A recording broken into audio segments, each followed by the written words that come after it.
Hello friends, मैं Aamir sir classes के साथ यहाँ पे हम लोग आपके साथ कंटिन्यू एंशिएंट हिस्ट्री सीरीज को लेकर के चल रहे थे, प्राचीन इतिहास को। और वो सीरीज काफ़ी दिन से मैंने उस पर अभी ध्यान भी नहीं दिया, तो अभी उसी सीरीज को हम कंटिन्यू स्टार्ट करने जा रहे हैं। इससे पहले आप लोगों ने मेरे साथ देखा था कि हम एंशिएंट हिस्ट्री में सबसे पहले इंट्रोडक्शन ऑफ सिलेबस की बात की थी। सिलेबस के बाद मैंने फिर आपके साथ प्री हिस्ट्री या प्राग ऐतिहासिक काल की चर्चा की थी। उसके बाद फिर मैंने पाषाण काल देखा, स्टोन एज की बात की। स्टोन एज में 3 पार्ट थे, पुरापाषाण काल, मध्य पाषाण काल, पुरापाषाण काल, पुरा मध्य पाषाण काल और पुरा नवपाषाण काल, उसकी बात की। अब हम जो आपके साथ बात करने जा रहे हैं, आज हम जो आपके साथ चर्चा करेंगे वो हम आपके साथ करेंगे मध्य पाषाण काल की, जिसको हम कहते हैं मेसोलिथिक पीरियड। तो यहाँ पे मैं आपके साथ थोड़ा रिकॉल करा दूँ चीज़ों को। तो यहाँ पे हमने सबसे पहले जो चीज़ें की थी, मैंने बताया था कि हम इसको पढ़ेंगे 3 पार्ट में पढ़ेंगे। जैसे कि मैं स्पेशली बात करूँ आपके साथ, मैंने की थी बात पाषाण काल की, पाषाण काल जिसे हम स्टोन एज के नाम से जानते हैं। बेसिकली 5 पार्ट में डिवाइड किया है। दूसरे मैंने बात की थी मध्य पाषाण काल। तीसरी की मैं बात करूं नवपाषाण काल। और चौथा यहां पे आएगा आपका ताम्र पाषाण काल। और 5th आएगा आपका लोह युग या लोह काल या आयरन एज।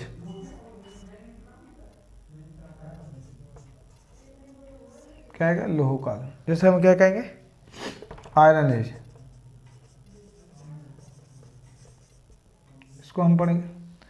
तो इन सब चीज़ों की यहाँ पे मैं आपके साथ बात कर रहा था। इसको आप जानते हैं, जो इंग्लिश मीडियम के स्टूडेंट है वो भी है, तो यहाँ पे बता दें इसको स्टोन एज, ठीक है। इसे मेसोलिथिक, इसे नियोलिथिक और इसे बोलेंगे आपके ब्रॉन्ज एज, इसे बोलेंगे क्या? Iron age. तो ये आपने मेरे साथ यहाँ पे मैं हल्का सा रिकॉल करा दूं, इन चीज़ों की हम बात कर चुके थे, जिसमें हम लोगों ने स्टोन एज को मतलब कि पाषाण काल को बहुत अच्छी तरह से पढ़ा था। आज हम आपके साथ जिसमें पाषाण काल में यानी कि स्टोन एज में हमने पुरापाषाण काल, पुरापाषाण के बाद पुरा मध्य पाषाण काल और पुरा मध्य पाषाण के साथ पुरा नवपाषाण काल, मतलब कि स्टोन एज को 3 पार्ट में बांटा गया है। स्टोन एज मतलब पाषाण काल को भी 3 भाग बांटे गए हैं। उसके तीनों भाग को हमने अच्छी तरह से देख लिया था। आज हम आपके साथ जो चर्चा करने जा रहे हैं या जो टॉपिक हमें पढ़ना है, जिस टॉपिक को हम लेने जा रहे हैं, तो वो है हमारा मध्य पाषाण काल। तो आज हम जो चर्चा करेंगे तो मेसोलिथिक पीरियड की करेंगे। तो इसी की हम आगे चर्चा आपसे के साथ यहाँ पे करने जा रहे हैं। तो देखिए यहाँ पे ये आप लिख लेना, एक बार रिकॉल किया मैंने।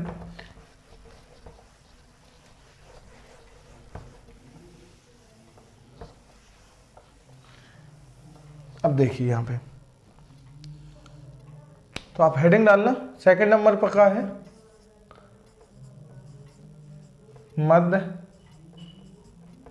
पाषाण काल, जिसे इंग्लिश में क्या कहते हैं? मेसोलिथिक। क्या कहते हैं इंग्लिश में? मेसोलिथिक। इंग्लिश में क्या बोलते हैं? Mesolithic period. क्या बोलते हैं इंग्लिश में? Mesolithic period. तो इंग्लिश में कहते हैं इसको मेसोलिथिक पीरियड, ठीक है।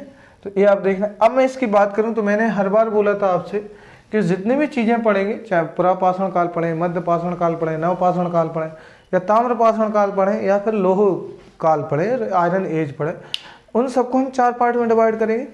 सबसे पहले तो हम उसकी बात करेंगे किसकी? समय की। किसकी बात करेंगे? हम उसकी समय की बात करेंगे।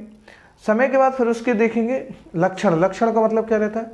उसमें चेंजेस क्या हुआ, उसकी मतलब कि उसकी स्पेशलिटीज़ क्या है, तो वो चीज़ की चर्चा करेंगे। फिर उस समय पे जो औजार मिले हैं, औजार मतलब जो वेपन्स मिले हैं, फिर हम उनकी बात करेंगे वेपन्स की।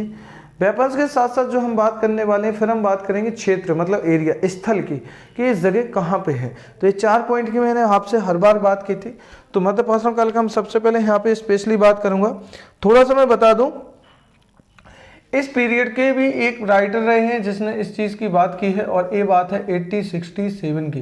तो 8067 में एक विद्वान रहे हैं, मतलब कि विद्वान CS कराइल, CS कराइल, CS कार्लाइल, ठीक है, CS कार्लाइल है, करलाइल थोड़ा सा मेरा प्रॉब्लम हो जाता है, ऐसा टंग में थोड़ा सा हो जाता है, कुछ ऐसे वॉकैब आ जाते हैं। सिंपल नाम है, कुछ इतना ज़्यादा टफ नहीं है, वो थोड़ा मेरे साथ हो रहा। ठीक है, देखो हम यहाँ स्टार्ट करें तो ये मध्य पाषाण काल मेसोलिथिक पीरियड के CS कार्लाइल है। अब मैं थोड़ा सा यहाँ पे आपके साथ बात करूँ, यहाँ पे समय, तो इसके साथ पहला पॉइंट देखें हम इसका,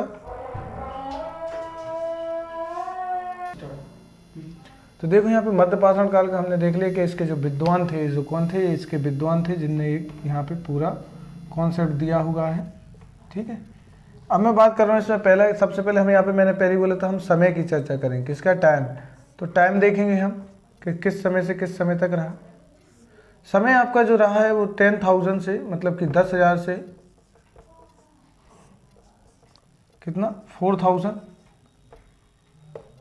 4,000 के बीच का टाइम पीरियड इसमें ऐड किया जाता है। ये सब बात कर रहा हूँ आपकी ईसा पूर्व की मैं बात कर रहा हूँ, याद रखना, ईसा पूर्व। आगे मैं बताऊंगा ईसा पूर्व मतलब AD और BC में डिफरेंट क्या है, CE वगैरह रहता है, तो वो भी इन सब चीज़ों की बात करूंगा।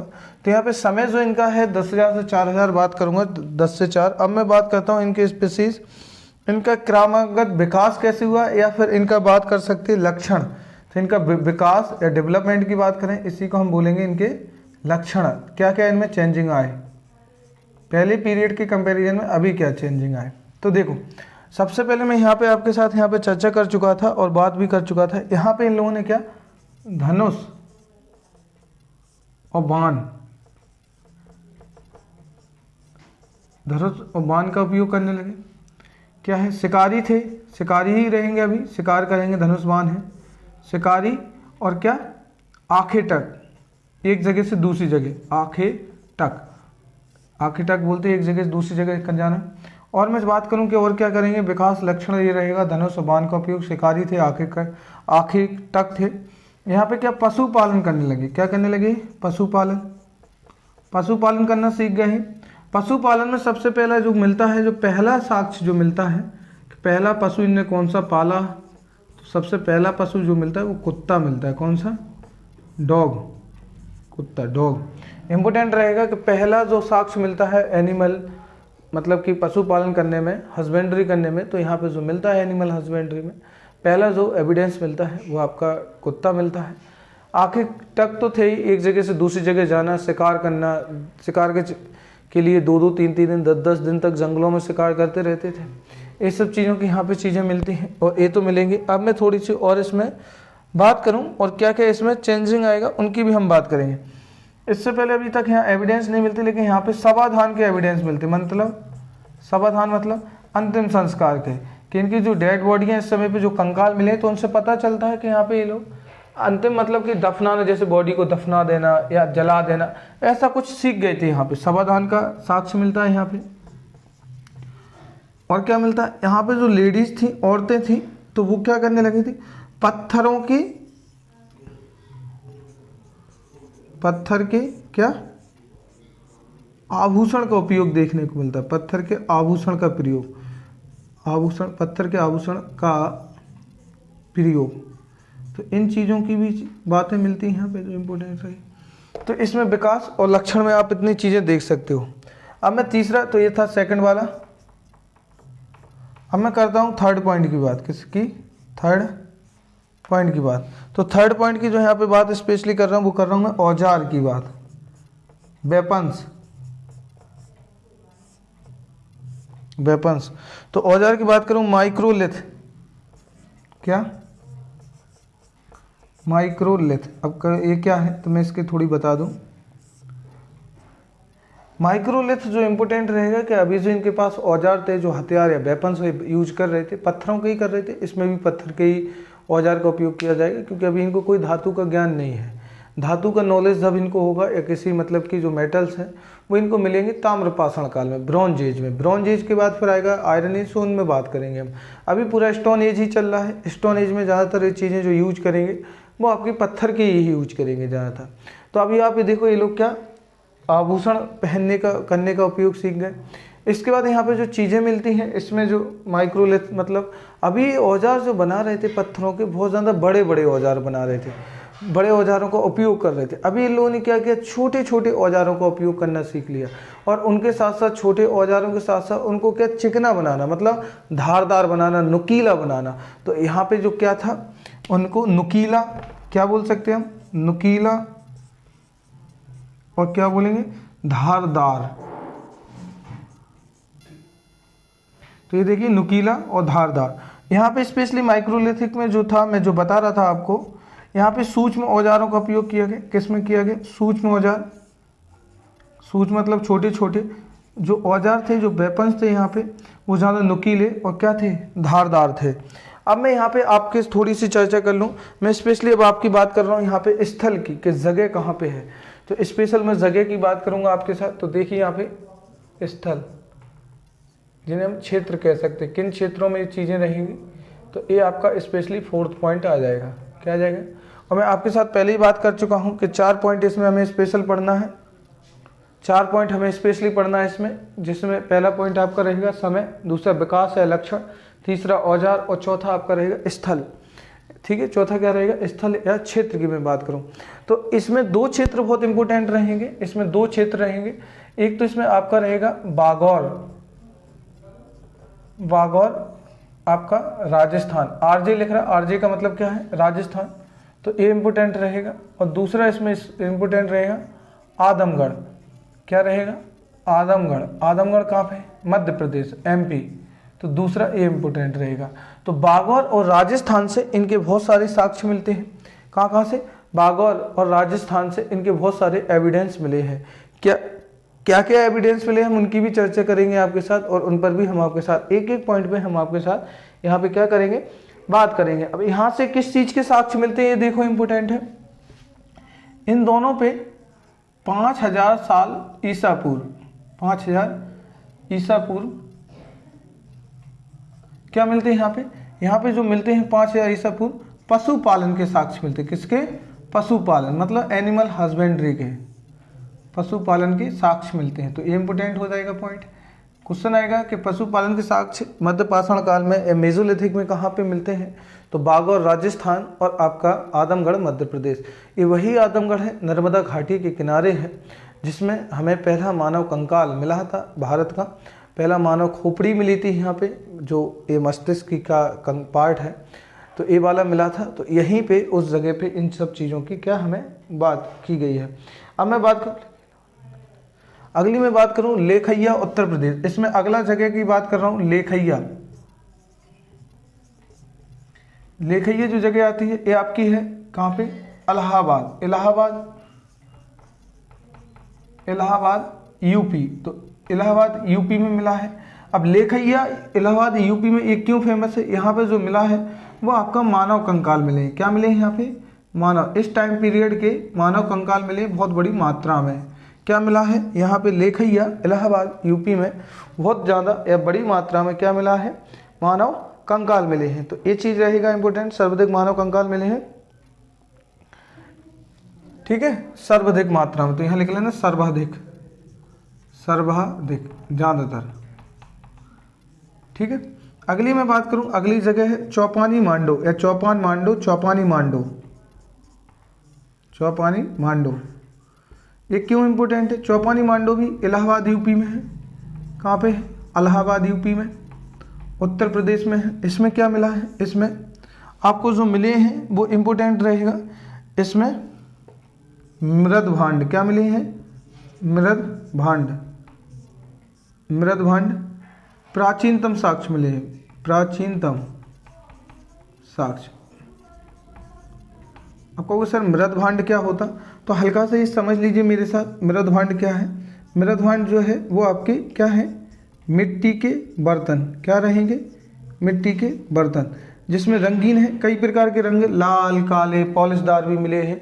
तो इन सब चीज़ों को मैं एक हल्का सा इसको थोड़ा स्पेशली बता दूंगा कि लाल बर्तन कहाँ है, रेड कलर का मृद भांड कहाँ मिला है, रेड कलर का जो मिट्टी का बर्तन था वो कहाँ पे मिला है, और आपका काले कहाँ पे मिले हैं, गेरुआ रंग के कहाँ पे मिले हैं। ये सब चीज़ों की मैं आपके साथ क्या चर्चा कर लूँगा। काले पॉलिशदार भी बर्तन यहाँ पे मिले हैं। तो इनकी मैं स्पेशली हम आपकी बात कर लेंगे। तो ये देखा आपने, देखो किन किन जगह पे, बागौर राजस्थान और आपका आदमगढ़ मध्य प्रदेश से पशुपालन के साक्ष्य मिलते हैं, एनिमल हस्बेंड्री के साक्ष्य मिलते हैं। तो ये इंपॉर्टेंट रहेगा। ये मैं बात कर रहा हूँ आपकी इंपॉर्टेंट याद रखना मध्य पाषाण काल की, तो ये इंपॉर्टेंट पॉइंट है। अब बात करूँ मैं लेखैया और इलाहाबाद से, यूपी से मानव कंकाल सबसे ज़्यादा मिले, मतलब सबसे ज़्यादा जो ह्यूमन बॉडी है, जो कंकाल है मानव के जितने भी, तो वो यहाँ पे एक बहुत बड़ी मात्रा में मिले हैं।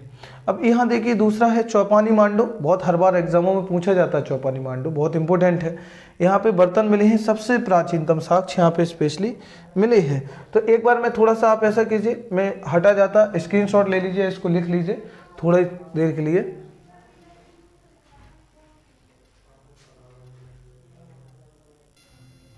ठीक है, तो ये आपने लिख लिया होगा, स्क्रीनशॉट ले लिया हो। तो देखिए मैं यहाँ आगे और बात करूँ मैं आपके साथ।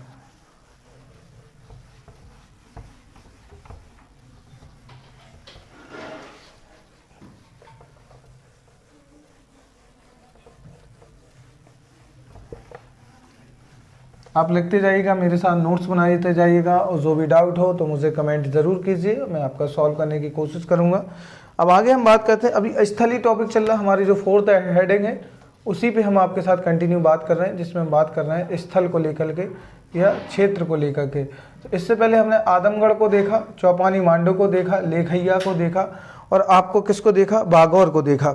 अब मैं बात करूं और कौन कौन से इंपॉर्टेंट है। अब मैं थोड़ी एक स्पेशल मैं बात कर रहा हूं, एक आपका उत्तर प्रदेश का जिला है जो इसकी मैं बात करूंगा, और वो जिला है आपका प्रतापगढ़। क्या है? प्रतापगढ़, प्रतापगढ़ यूपी। तो यूपी का क्या है, एक डिस्ट्रिक्ट है प्रतापगढ़। इसकी मैं बात करूं, इसमें कुछ जगह जो मिली हैं बहुत इंपॉर्टेंट है, जिनकी मैं बात करूंगा। इसमें जो पहली जो जगह मिली है वो मोस्ट इंपॉर्टेंट है। पहली जो जगह मिली है वो मिली है सराय नाहर। क्या मिली है? सराय नाहर, सराय नाहर, ये जगह मिली है। अब इसमें क्या मिला है इसकी मैं बात करूंगा। हर बार आता है कि जो सराय नाहर किस टाइम पीरियड की जगह के साक्ष्य मिलते हैं, किस समय के साक्ष्य मिलते हैं, तो मध्य पाषाण काल के साक्ष्य मिलते हैं। और सराय नाहर कहाँ है? तो सराय नाहर आपके प्रतापगढ़, जो उत्तर प्रदेश मतलब यूपी का एक डिस्ट्रिक्ट है वहाँ पे। अब इसमें क्या क्या चीज़ों के साक्ष्य मिलते हैं, किन किन चीज़ों की बात करती है, तो मैं अगर मैं बात करूँ सबसे पहले, तो इसमें देखो पहला पॉइंट में लिख रहा, सबसे पहले इंपोर्टेंट है, मोस्ट इंपोर्टेंट है, सबसे ज़्यादा क्वेश्चन पूछे गए। सबसे पहले युद्ध के साक्ष्य यहीं पे मिले। क्या मिले हैं? सबसे पहले युद्ध के जो साक्ष्य मिलते हैं। ऐसा कहा जाता है कि यहाँ पे युद्ध हुआ होगा, तो सराय नाहर में यूपी के जो प्रतापगढ़ है तो यहीं पे मिले हैं। दूसरे में पॉइंट की बात करूँ, यहाँ पे 4 नर कंकाल एक साथ मिले। क्या मिले हैं? 4 नर कंकाल, जो मेल हैं उनकी डेड बॉडी, मतलब जो कंकाल उनका बचा है, जो हड्डियों का ढांचा, वो 4 एक साथ यहीं पे मिले हैं, एक साथ मिले। 4 नर कंकाल क्या एक साथ। अब ऐसा कहा जाता है कि एक साथ लड़के मर गए होंगे, मतलब कि आपस में लड़ करके।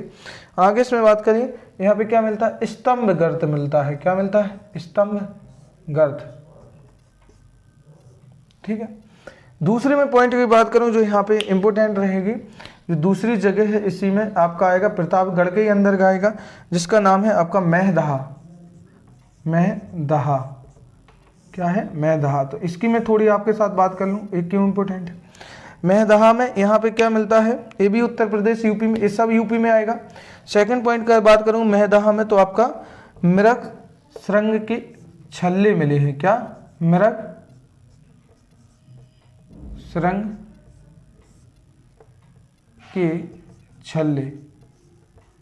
ठीक है, मैं अभी बात कर रहा इन पे है क्या, मैं एक एक चीज आपके साथ डिस्कस करूंगा। हड्डियों के आभूषण यहीं पे मिलते हैं, तो क्या मिलते हैं? हड्डियों के आभूषण। ठीक है, हड्डियों के आभूषण मिलते हैं। और यहाँ पे क्या? स्त्री पुरुष युगल समाधान। क्या मिलता है? स्त्री पुरुष युगल समाधान। अभी मैं एक एक पॉइंट आपके साथ डिस्कस करने वाला हूँ। देखिए यहाँ पे तो मैधा में जो मिला है मृगस रंग के छल्ले मिले। मृगस रंग मतलब होता है मरा हुआ हिरन, मरे हुए हिरन मतलब उसका पहले शिकार किया गया होगा, तभी तो ऐसा तो नहीं कि अभी जीविता गए और उसके हिरन के सर से सींग उखाड़ के ले आए, तो ऐसा तो पॉसिबिलिटी है नहीं। तो पहले हमने उस हिरन को मारा होगा, शिकार किया होगा, फिर मारने के बाद उसके सींग तोड़े होंगे, उस सींग को तोड़ करके फिर उनके क्या बनाए होंगे, छल्ले बनाए होंगे। उसके सींग के छल्ले किस लिए, जैसे अंगूठी होती हाथ में पहनने में जो काम आती, उसी प्रकार ये छल्ले काम आते थे पहनने के लिए। फिर हड्डियों के आभूषण, तो देखिए उस समय हड्डियों के भी क्या, जैसे मान लो मृगस रंग के छल्ले बांध ली, सींग के मतलब आभूषण बन गए, उसी प्रकार आपके क्या हो जाएगा, हड्डियों के आभूषण क्या हो जाएंगे, हड्डियों के आभूषण हो जाएंगे। ठीक है, तो हड्डियों के आभूषण के साथ साथ स्त्री पुरुष युगल समाधान, ये आभूषण पहन लिए। अब स्त्री मतलब एक लड़का, एक पुरुष और एक महिला, दोनों एक साथ एक ही कब्र में मिलते हैं। क्या मिलते हैं, दोनों क्या मिलते हैं, एक साथ एक ही कब्र में मिलते हैं। तो क्या मैंने कहा कि हड्डियों के आभूषण मिलते हैं। स्त्री पुरुष मतलब पुरुष और महिला, तो ऐसा कहा जाता है, इसको ऐसा देख करके ऐसा लगता है कि शायद सती प्रथा रही हो। अब आप कहोगे सर सती प्रथा में तो आग में जलकर मरना, ज़रूरी नहीं। ऐसा कहा हो कि साथ हम लोग एक ही मतलब कब्र में, एक ही गड्ढे में लेटे जाते हैं, या उसका ऐसा हो गया होगा कि पहले उसका हस्बैंड मर गया हो और फिर उसके साथ उसकी वाइफ हो या जो लवर हो रही हो, तो वो भी इसके साथ मर गए, या फिर शायद जो ऐसा भी रहा हो। तो अभी तो हम इसको देख करके ऐसे ही अंदाज़ा लगा सकते हैं, या फिर आपस में किसी ने मार भी दिया हो, ऐसा भी हो सकता है। बस हमें ये याद रखना है कि स्त्री और पुरुष के युगल समाधान कहाँ पे मिले हैं, तो वो आपके मिलते हैं कहाँ पे, मैदा में। तीसरे इसकी मैं बात करूँ इस जगह की जो इम्पोर्टेंट है, वो है आपकी दमदमा। कहाँ है, दमदमा, दमदमा, तो दमदमा इम्पोर्टेंट है, दमदमा। तो दमदमा में क्या मिला है, तो देखिए यहाँ पे ये भी इम्पोर्टेंट रहेगा, 3 नर कंकाल एक साथ, तो 3 नर कंकाल एक साथ मिले हैं यहाँ पे। और एक और मैं बात करूँ, 5 युगल समाधान। ठीक है, तो ये रहे आपके पॉइंट। प्रतापगढ़ जो इम्पोर्टेंट है, अभी आपने देखी 4 जगह मैंने बताई, 4 राज्यों से संबंधित है, 4 के 3 राज्यों से, यूपी, एमपी और राजस्थान। ठीक है, राजस्थान का मैंने बागौर बताया था जो इम्पोर्टेंट रहेगा। राजस्थान के बागौर में यहाँ पे क्या मिलते हैं, पशुपालन के साक्ष्य। एमपी का आदमगढ़, एमपी का क्या, आदमगढ़। ठीक है, यूपी की बात करूँ मैं प्रतापगढ़ की, किसकी, प्रतापगढ़ की, प्रतापगढ़ के साथ किसकी, इलाहाबाद। ठीक है, इलाहाबाद। तो ये 2 राज्य स्टेट मतलब डिस्ट्रिक्ट इम्पोर्टेंट है। तो ये 3 राज्यों से मध्यपाषाण काल के ज़्यादा मिलते हैं, और ये ज़्यादातर जो मिलते हैं वो नदियों के किनारे मिलते हैं। कहाँ पे, रिवर्स किनारे। जितनी भी पुरानी हमारी संस्कृति रही है या सभ्यता रही, आगे हम पढ़ेंगे हड़प्पा संस्कृति, हड़प्पा सभ्यता के बारे में, मोहनजोदाड़ो के बारे में, इनके बारे में साथ पढ़ने के साथ साथ हम मेसोपोटामिया की पढ़ेंगे, और जो ईरान और इराक की सभ्यता है, उसके बाद हम मिस्र ये सब देखेंगे। तो ज़्यादातर ये रही हैं, तो ये ज़्यादातर वो आपकी रही हैं नदियों के साथ। अब थोड़ी सी मैं आपको ये रिकॉल करा दूं, थोड़ा समझा दूं कि सर थोड़ा क्लियर नहीं हो पाया, तो जिन बच्चों का नहीं हो पाया उनको थोड़ा सा मैं आपको यहाँ पे एक बार और अच्छी तरह से क्लियर कर दूं कि स्थल में हम एक आपके साथ ये स्थल की चर्चा कर चुके हैं, आदमगढ़ और बागौर। इन दोनों जगह से आपके जो मिलते हैं वो साक्ष्य जो मिलते हैं वो पशुपालन के साक्ष्य मिलते हैं। किस पीरियड के, मध्यपाषाण काल के। तो मध्यपाषाण काल समय के यहाँ पे जो साक्ष्य मिलते हैं वो पशुपालन के मिलते हैं। बात कर रहा हूँ मैं उत्तर प्रदेश यूपी की, मतलब यूपी की स्पेशल जिला है प्रतापगढ़। वहाँ पे एक जगह है सराय नाहर। सराय नाहर में सबसे पहले अगर मैं बात करूँ, यहाँ पे युद्ध के साक्ष्य मिलते हैं। क्या मिलते हैं, लड़ाई। तो युद्ध के साक्ष्य मिलते हैं, एविडेंस मिलते हैं। अब ऐसा कहा जाता है कि आपस में लड़े होंगे बहुत सारे, अब जितने भी लोग रहे हों, तो यहाँ पे 4 नरकंकाल एक साथ मिले। अब लड़ेंगे तो मरेंगे तो ना, सीधी बात है। तो एक साथ 4 नरकंकाल मिलती है, मतलब मेल की मिलती, तो आपस में मेल ही मेल लड़ गए होंगे, तो ऐसा भी कहा गया। स्तंभ मतलब होता है आपका सीधा गड्ढा। क्या बोलते हैं, स्तंभ। स्तंभ मतलब खंबे की तरह गड्ढा क्या रहता है, स्तंभ मतलब क्या, पिलर की तरह एक गड्ढा। तो इस गड्ढे के भी यहाँ पे क्या साक्ष्य मिलते हैं। बात करूं मैं मैधा की, मैधा आपके प्रतापगढ़, ये भी यूपी में है, ये तीनों जगह यहीं पे है। यहाँ पे क्या रहा, ऐसा कहा जाता है कि यहाँ पे जो चीज़ मिलती है, मृग रंग के छल्ले मिलते हैं। क्या मिलते हैं, मरे हुए जो मृग मतलब होता है हिरन, मरा हुआ जो हिरन है, डिगर है, उसके क्या मिलते हैं, उसके सींग तोड़ा गया होगा, फिर उसका छल्ला बनाया गया होगा, अंगूठी या जो भी हम बोलते हैं पहनने के लिए, तो उसके मिलते हैं यहीं पे। अब ये मार दिया तो उसके हड्डियों के क्या बनाए, आभूषण बनाए होंगे, क्या बनाए होंगे, हड्डियों के आभूषण। अब यहाँ ऐसा कहा जाता है, एक थोड़ी सी स्टोरी थोड़ा इंटरेस्टिंग बता दूँ कि कोई प्रेमी और प्रेम का हो गए, कोई मतलब गर्लफ्रेंड बॉयफ्रेंड हो गए, तो वो जिद करती है कि मुझे भी अभी क्या करना है, मुझे आप कुछ गिफ्ट दीजिए, कुछ मतलब आभूषण गिफ्ट कीजिए।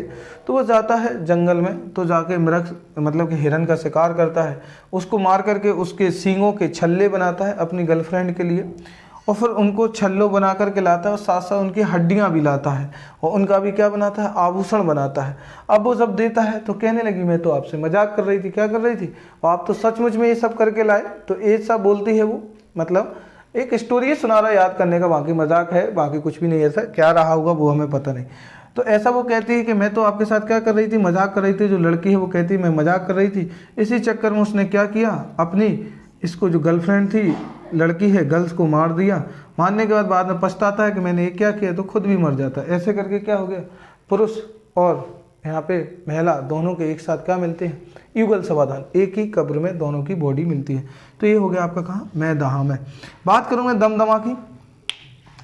दमदमा की स्टोरी क्या है, 3 नरकंकाल एक साथ मिलते हैं। अब 3 कैसे, क्या रही होगी बात, क्या मार के डाल दिया तीनों को एक साथ, क्या आपस में लड़के मर गए, या इनके प्यारे थे जो एक दूसरे के, उस समय नहीं। आप अगर मैं मिस्र की सभ्यता पढ़ाऊँगा, इजिप्ट सिविलाइजेशन की बात करूँगा, तो वहाँ पे क्या रहता है कि जो राजा रहता था, राजा जब मर जाता था, मतलब जिन्हें मम्मी कहते हैं, तो उसके साथ बहुत सारी जो उसकी मतलब जो प्यारी वस्तुएं थी उसके साथ, जैसे कि उसकी पत्नी रानी जितनी हो गई, उसके जानवर, उसके बर्तन खाने वाले रहेंगे, उसके नौकर चाकर, जितने भी चीज़ें, वो एक साथ ही दफन कर दी, मतलब एक ही कब्र में डाल दी जाती थी, एक बड़े से गड्ढे में। तो वो सेम कुछ ऐसा रहा होगा। तो वो ठीक है, अलग मैटर है, हमें इतना याद रखना है कि 3 नरकंकाल कहाँ एक साथ मिलते हैं, तो वो आपके दमदमा में मिलते हैं। और कहाँ पे, दमदमा आपका उत्तर प्रदेश प्रतापगढ़ में है। 5 युगल समाधान मिलते हैं। अब ये देखिए इंपोर्टेंट है, 5 युगल समाधान। युगल समाधान आप समझ गए, जिसमें गर्ल्स और बॉयज़ की, मतलब लड़का और लड़की की, या मतलब पुरुष और महिला की एक साथ कब्र में मिले हों साक्ष्य। उसी प्रकार यहाँ पे 5 नरकंकाल के, मतलब 5 युगल समाधान। युगल मतलब क्या रहता है, जोड़ा, मेल और फीमेल का, तो एक ही साथ मिले हों, तो ये 5 ही एक साथ युगल समाधान के साक्ष्य मिलते हैं। तो आप इनको अच्छी तरह से नोट्स बनाइए, स्क्रीनशॉट जरूर ले लीजिएगा यहाँ पे।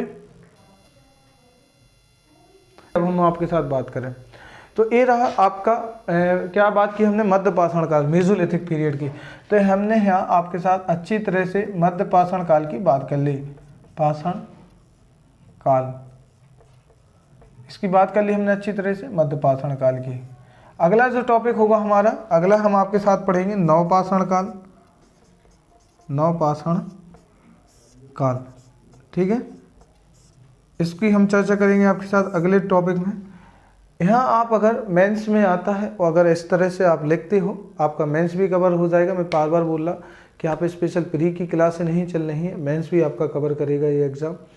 ये लेक्चर्स आपको बहुत फ़ायदे देंगे। और जितने भी मतलब कि कोई भी एग्ज़ाम्स हो, IAS हो, PSC हो, असिस्टेंट कमांडेंट हो, CDS हो, NDA हो, या आपका फॉरेस्ट डिपार्टमेंट का एग्ज़ाम हो, या आपका स्टेट का एग्ज़ाम हो, चाहे वो सब इंस्पेक्टर का हो, पटवारी का हो, या फिर आपका और भी अदर्स जितनी भी वैकेंसियाँ होती हैं, जितनी भी पोस्ट रहती हैं, जिसमें GS आता है, जिसमें हिस्ट्री का पार्ट आता है, उसमें सब में इम्पोर्टेंट रहेगा। बस मैं यही कहूँगा, आप मेरे साथ अगर पढ़ रहे हो तो इन सब चीज़ों के नोट्स ज़रूर बनाइए और मेरे साथ लिखते जाइए, विश्वास ज़रूर कीजिए। आपको अलग से कोई बुक्स या कोई अलग से मटेरियल पढ़ने की ज़रूरत भी नहीं पड़ेगी। आप अगर इतना करते हो बहुत ज़्यादा प्रॉफिट रहेगा।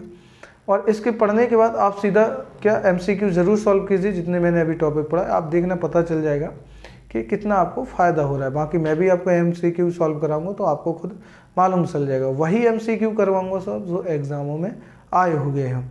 हाँ, मैं आप सबसे एक रिक्वेस्ट यहाँ पे कि ज़्यादा से ज़्यादा अपने फ्रेंड और मित्रों के साथ वीडियो लेक्चर्स को शेयर कीजिए, ज़्यादा से ज़्यादा उनको फ़ायदा पहुँच सके, ज़्यादा से ज़्यादा सही जानकारी पहुँच सके। तो यही मेरा आपसे रिक्वेस्ट है। और लेक्चर कैसा लगा ये प्रतिक्रिया मुझे ज़रूर दीजिएगा, लाइक शेयर कमेंट ज़रूर कीजिए।